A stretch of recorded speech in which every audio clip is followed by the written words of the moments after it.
La hipertensión arterial, también conocida como presión alta, es una afección común que padecen millones de personas en todo el mundo.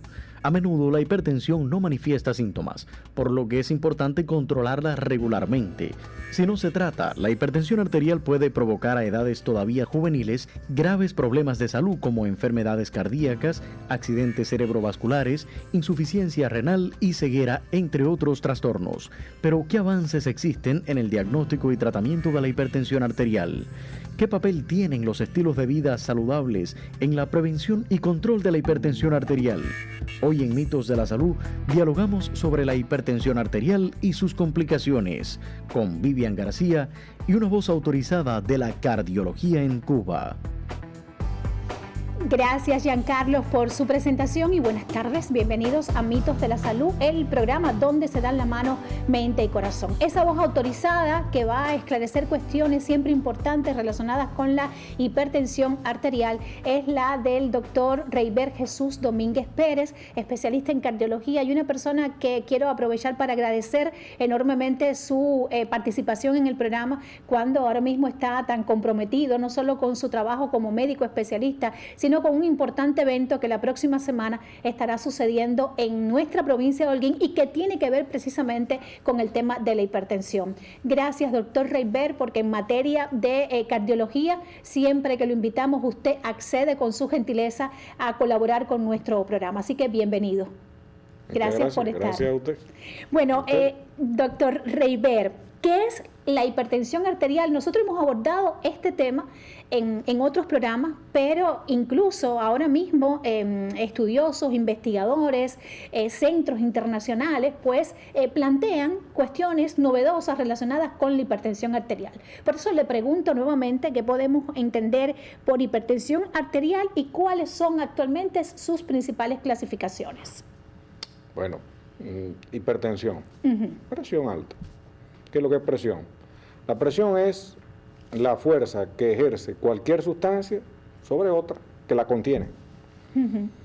La presión atmosférica es la presión que ejerce la atmósfera sobre los cuerpos.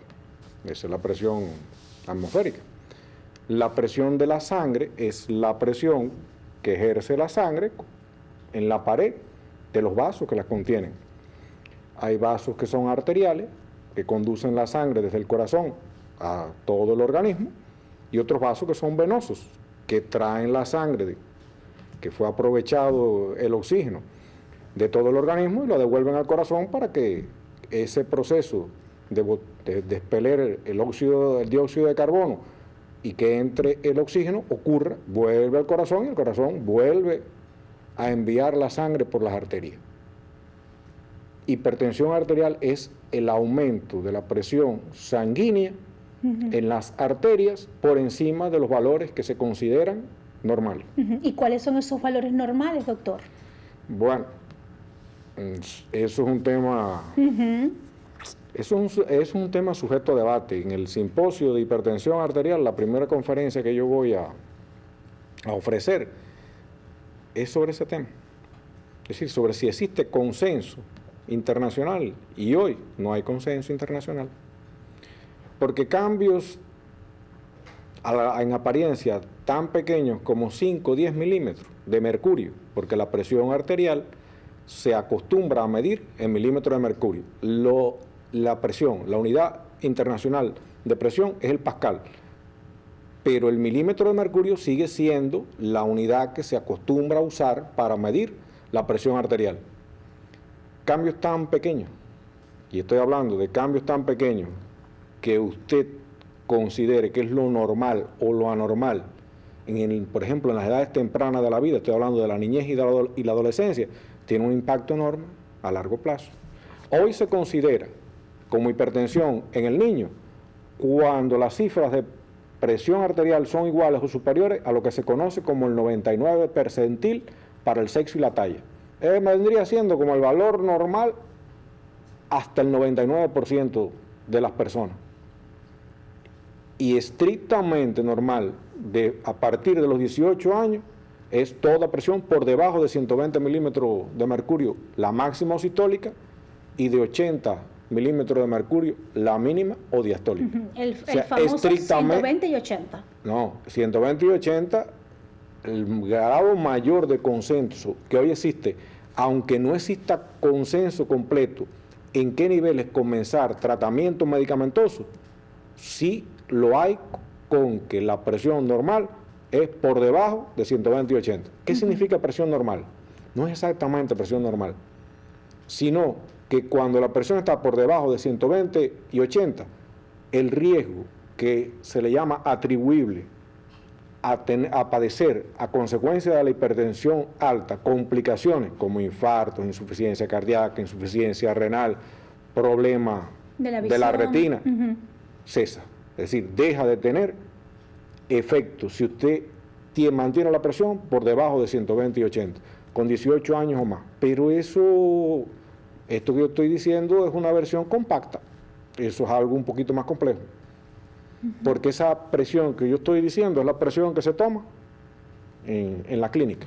O sea, la presión clínica es la presión de la consulta. Y ya hoy se prefiere emplear los métodos oscilométricos, es decir, esos equipos que le llamamos digitales, los que son del manguito, que usted aprieta un botón, inflan y después desinflan, y hacen esa medición automática con un sensor que tienen ahí por donde mismo le entra el aire al manguito, eso se le llama manguito.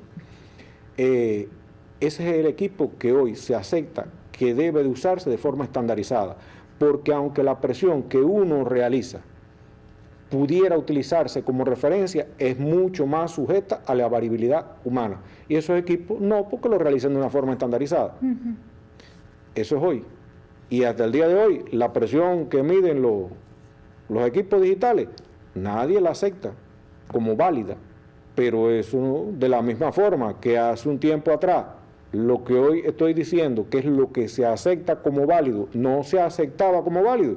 Vamos camino a en poco tiempo, cuando la reproducibilidad de las mediciones que realizan los relojes digitales, los smartwatch, sea lo suficiente, se conviertan en el estándar. Así mismo. Y entonces ya no vas a diagnosticar la presión con 3 medidas por encima de estos valores. Vas a diagnosticar la hipertensión con la curva que te dé de presión el smartwatch. Hablando de diagnósticos, doctor, algunas personas dicen, me subió la presión, hoy me subió la presión, pero yo no soy hipertenso. ¿Cómo se diagnostica la hipertensión arterial? El principal síntoma de la hipertensión arterial es ninguno. Sí, ya sabemos que puede resultar aquí asintomático. Estuvimos en un programa, hablamos mucho sobre el tema de la asesina silenciosa, y es verdad, porque el principal síntoma que da la hipertensión que no tiene, la hipertensión es una complicación. Una persona hipertensa ya tiene envejecimiento de su árbol vascular. Pero cuando hablamos de enfermedades que provocan una manifestación evidente, para la cual tenemos tratamiento y es necesario hacerlo.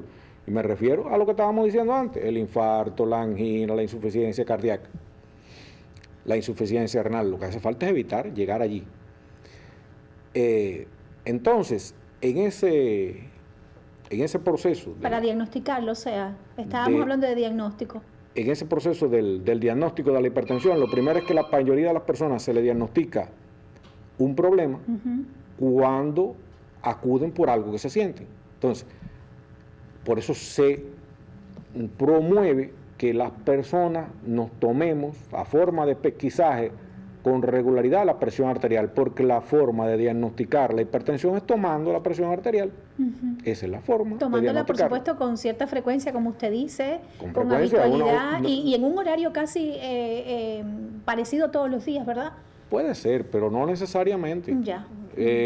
Cuando una persona viene y me dice eso, ¿no?, que tiene la presión alta, uno trata de corroborarlo, porque hay factores que pueden influir en que de una manera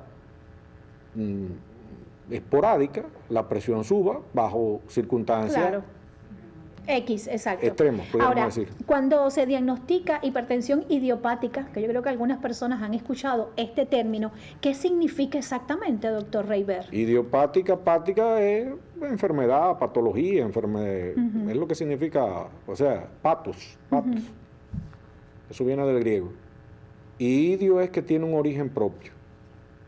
Y el origen propio en este caso sería que no tiene más origen ni otra causa ni otra consecuencia que el mismo problema en sí.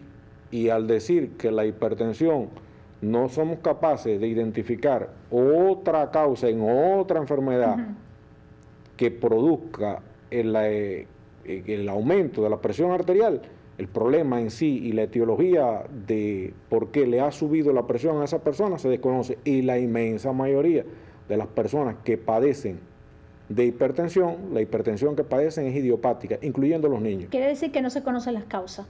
No se sabe cuál es la causa exacta, pero es que en realidad ese asunto de cuál es la causa es a esta altura. Deberíamos de entender que no debemos por qué enfocarnos tanto en una causa, porque tratar de buscar una causa es tratar de encontrarle una solución a un problema, y que este problema que estamos señalando se está produciendo por lo que le dije, porque no es en realidad una enfermedad. Lo más próximo es un síndrome, que un síndrome es un conjunto de signos y síntomas que lo dan un conjunto de enfermedades y un conjunto de problemas. Hay un conjunto de problemas que causan que el árbol vascular envejezca de forma prematura. El envejecimiento prematuro del árbol vascular, la primera manifestación que tiene, la primera manifestación clínica que tiene es la hipertensión. Pero si usted no descubre la causa que provoca ese aumento de la tensión arterial, ¿no es mejor para darle un tratamiento adecuado? Es cierto, tienes toda la razón. Siempre hay que descartar que existe una causa secundaria, pero es que dije, al acabar la respuesta anterior, dije que ni en los niños, porque hoy se sabe que es tanta la prevalencia, y hoy mismo, tristemente, en esta época que estamos viviendo, tanta la prevalencia de hipertensión idiopática de forma tan similar a como lo es en el adulto, que el chequeo exhaustivo que en épocas anteriores acostumbrábamos a hacer con los niños y adolescentes para determinar si una causa secundaria era la de la hipertensión, ya hoy no se exige. Claro. Porque sí, claro, hay causas secundarias, pero las causas secundarias en la práctica no sobrepasan el 6-7%. Hay una causa secundaria que no es tan pobre.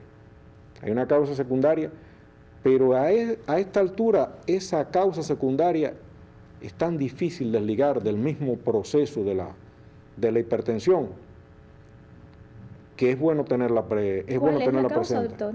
Eso se llama el hiperaldosteronismo primario. Es un tumor productor de aldosterona. Es un tumor benigno productor de aldosterona.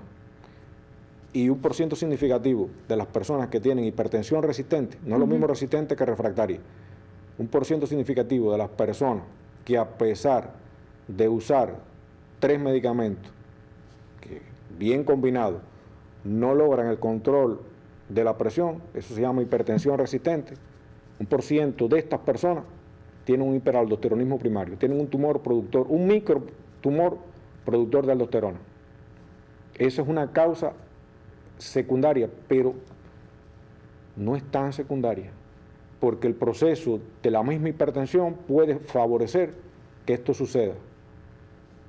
Entonces, más bien, ese tumor viene siendo, más que causa, un amplificador del proceso de la hipertensión. Las causas secundarias es necesario descartarlas, pero la mayoría de las causas secundarias, las de mayor relevancia, y eso de causa secundaria también es relativo. Claro. Porque si tienes una enfermedad renal, muchas veces lo que te llevó a la enfermedad renal crónica, que acostumbrábamos a llamar insuficiencia renal crónica, el término más apropiado que se emplea hoy es enfermedad renal crónica. Si tienes una enfermedad renal crónica, al menos en nuestro medio, la causa frecuentísima es la hipertensión arterial. Con los exámenes complementarios, con los exámenes de rutina que se le indican a un hipertenso, la inmensa mayoría de las causas secundarias usted puede sospecharla. Y el resto que te pueda quedar, sobre todo depende de la respuesta al tratamiento, porque cuando la respuesta no es buena, esa es una de las primeras razones por la cual tú debes de profundizar en la investigación de una causa secundaria. Los factores de riesgo en el caso de la hipertensión siguen siendo los mismos que usted incluso ha abordado en el programa, que van desde la obesidad, el sedentarismo, el consumo del tabaco, en fin, la herencia también, el tema de la herencia. Pero ¿puede una persona desarrollar una hipertensión arterial sin presentar ninguno de esos factores de riesgo que usted nos ha enseñado en el programa, en otros programas? Puede ser, pero es raro. Es raro. Es raro. Vamos a una pausa en nuestra conversación. Les recuerdo a nuestros seguidores que transmitimos en vivo y que puede interactuar con nuestro equipo de trabajo a través del 24 45 34 47 y hoy acá estamos hablando de hipertensión arterial. Nos vamos a exteriores con Giancarlo Escoba y claro que vamos a desentrañar un mito o una creencia. Cuando tenemos la tensión arterial un poco elevada, lo ideal es acostarnos con las piernas en alto. ¿Será cierto? ¿Será falso? ¿Será un mito o una realidad?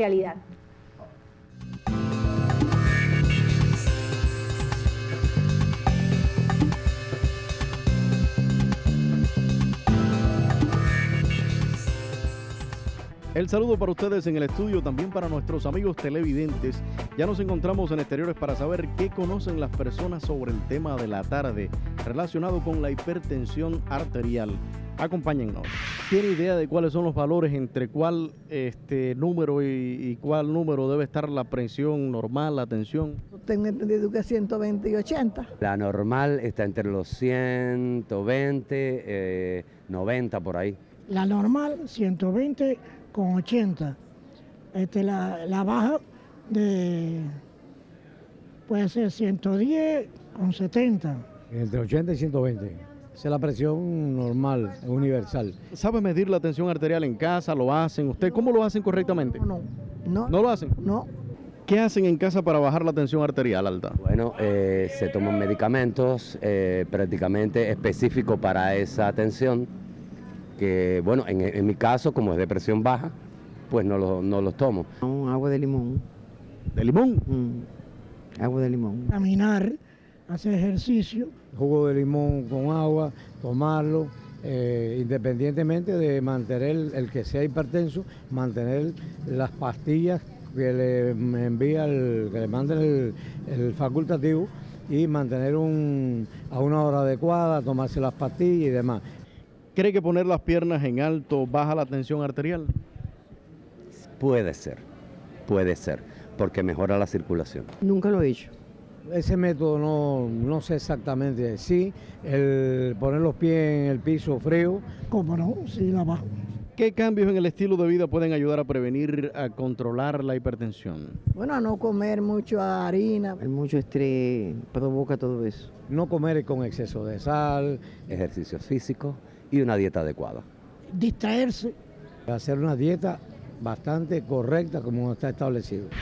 Estas son las opiniones que hemos encontrado en la tarde de hoy. Si quiere conocer un poco más sobre este tema, no se separe de la sintonía. Ahora devuelvo la señal a los estudios centrales. Continúe con Mitos de la Salud, el programa donde se dan la mano, mente y corazón.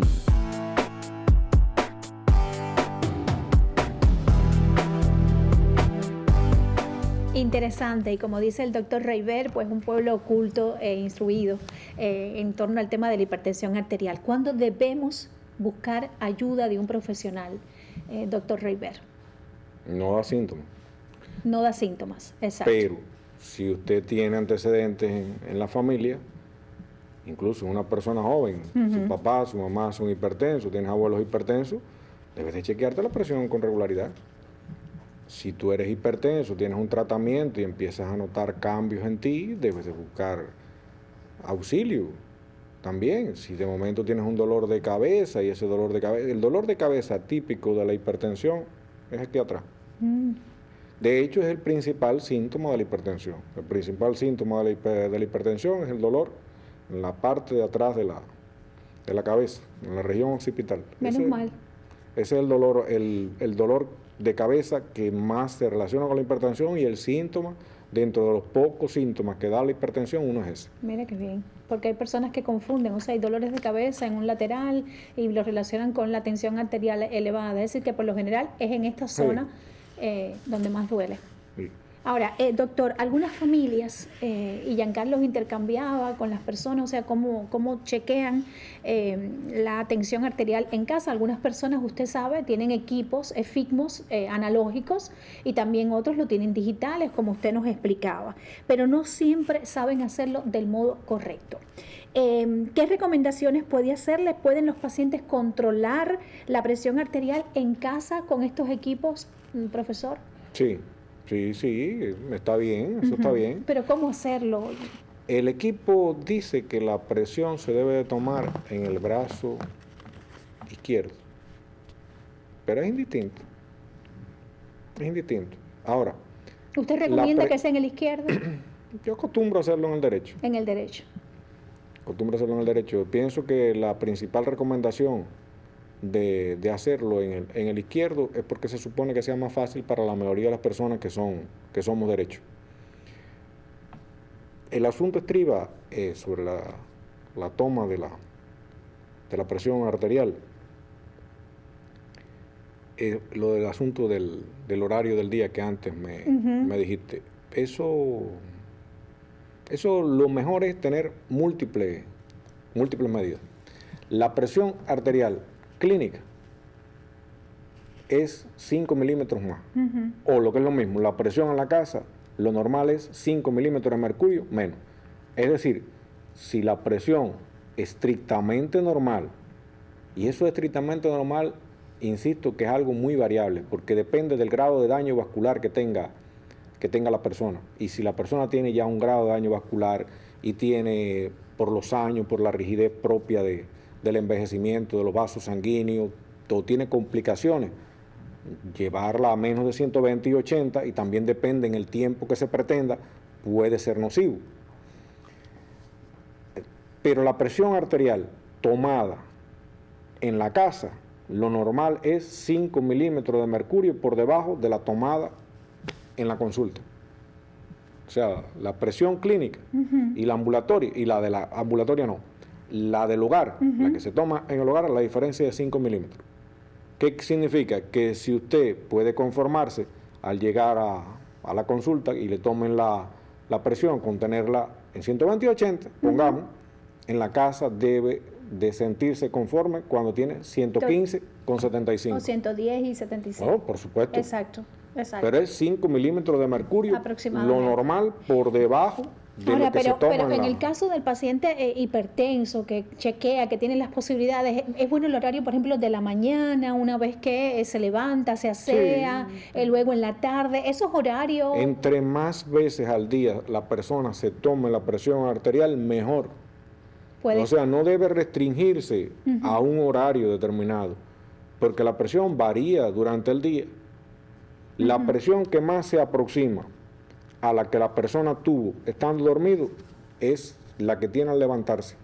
Y la presión que la persona tiene estando dormido es muy importante, porque en el monitoreo ambulatorio de presión arterial, que es un FICMO, que cada una hora se infla, se desinfla y te registra el valor durante 24 horas, es normal que la presión arterial descienda durante el sueño. La falta de descenso de la presión arterial durante el sueño es hipertensión. Aunque los valores de esa persona durante el día, es decir, estando vigil, hayan sido normales. Claro.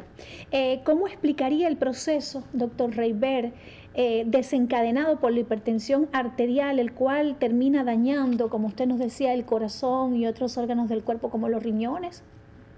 Bueno, eso se le llama daño de órganos, Diana. Es decir, órganos en los que el daño de la hipertensión se enfoca y resulta más crítico para la salud.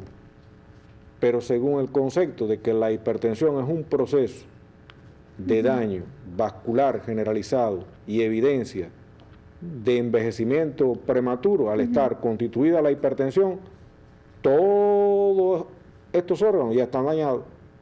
Una vez que usted diagnostica la hipertensión, entre mejor la controle, es más factible que el daño más serio que pueda producirse en estos órganos, a través del control, se enlentezca o pare.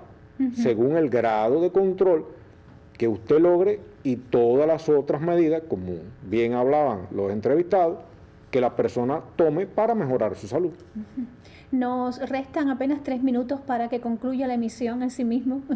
El tiempo realmente nos ha sorprendido y quisiera atender, antes de desentrañar el mito y esclarecer otras cuestiones, las llamadas de Ana Rosa Arévalo. Es hipertensa y le sube mucho la frecuencia cardíaca. ¿Qué puede provocar esta frecuencia alta en su organismo?, pregunta ella. Debe de atenderla a un médico para que determine cuál es la razón por la que le está subiendo la frecuencia cardíaca, lo primero. Pedro Danilo Sánchez, ¿existe algún estudio sobre la posibilidad de controlar la tensión arterial a través de la meditación o la relajación, doctor Reiber? Entre más tranquila esté una persona y si el medio que tiene para tranquilizar su espíritu, su vida, su conciencia, obtener tranquilidad, paz mental, como también se le llama, es meditando, bienvenido sea. Porque el estrés psíquico es una causa importante de hipertensión arterial. ¿Qué cambios en el estilo de vida pueden ayudar a prevenir y a controlar la tensión arterial? Eliminar todo el exceso de grasa corporal y practicar ejercicio con regularidad y comer la dieta lo más variada posible. Cuando hablamos... Comer los alimentos, la dieta sea lo más variada posible. Se hablaba del sodio, también de la sal, por ejemplo, disminuir el consumo de la sal. Sí, seguro. Está probado que consumir sal en exceso es muy perjudicial. Ramona Leiva, ¿es cierto que caminar descalzo ayuda a estabilizar la presión arterial en caso de tenerla alta, doctor? No, al contrario, lo que puede ser es que suba más. ¿Sí? Porque la sensación de frialdad que provoca puede producir vasoconstricción, y si ya la persona está en un proceso de vasoconstricción, ¿por qué motivo? Porque la presión en un recipiente aumenta ¿de qué forma? Bien porque aumenta el contenido que hay adentro o porque se reduzca el tamaño del recipiente. Tú aprietas y aumenta la presión. Cuando tú quieres aumentar el flujo, la velocidad a la que sale algo, ¿no? Tú aprietas, que se vacía algo, tú lo aprietas, o sea, reduces el tamaño. Claro. Un fenómeno que sucede en la hipertensión es lo que se conoce como vasoconstricción, la disminución del diámetro de los vasos sanguíneos, de los vasos arteriales. Se estrecha. Se estrechan porque los vasos tienen músculo que está destinado a regular el diámetro de ellos para que entre la cantidad de sangre que necesitan los tejidos, y también para que si hay una herida en ellos, no salga la sangre a través de eso. Entonces, la vasoconstricción, y si usted está en una crisis hipertensiva, es probable que esa vasoconstricción que le causa la hipertensión de forma crónica se haya acrecentado en el momento de subirle la presión. Si pone los pies en el piso frío, se pone a caminar por el piso frío, o no le hace nada o le sube la presión, pero bajarla...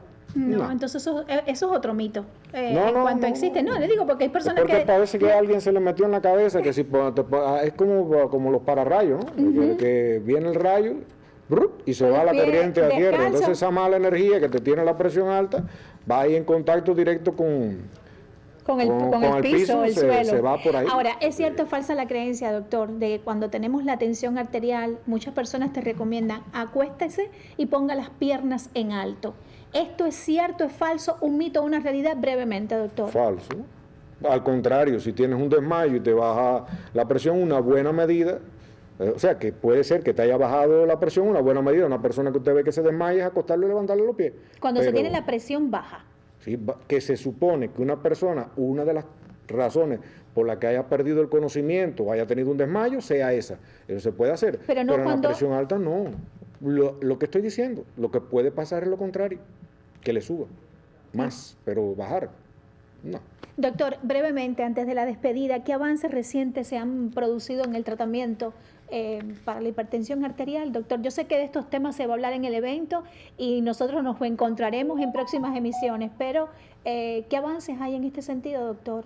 ¿Qué esperanzas hay para las personas que tienen hipertensión arterial? El principal avance es el mayor grado de conciencia que tiene la humanidad, que un estilo de vida no se preocupe, saludable es lo mejor que puede hacerse para vivir más y, entre otras cosas, vivir sin hipertensión. Muchísimas gracias, doctor Reibert, por compartir este espacio con nosotros, y a usted, como siempre, le invito a que se encuentre con Mitos de la Salud dentro de 7 días, el programa donde se dan la mano mente y corazón. Estaremos en la radio, en Radio Holguín, la nueva radio, el próximo sábado, hablando de este tema. Buenas tardes. Hasta un próximo encuentro, nos despedimos. Regresaremos la próxima semana con novedosos detalles y prestos a desentrañar un nuevo mito de la salud. En este programa donde se dan la mano mente y corazón.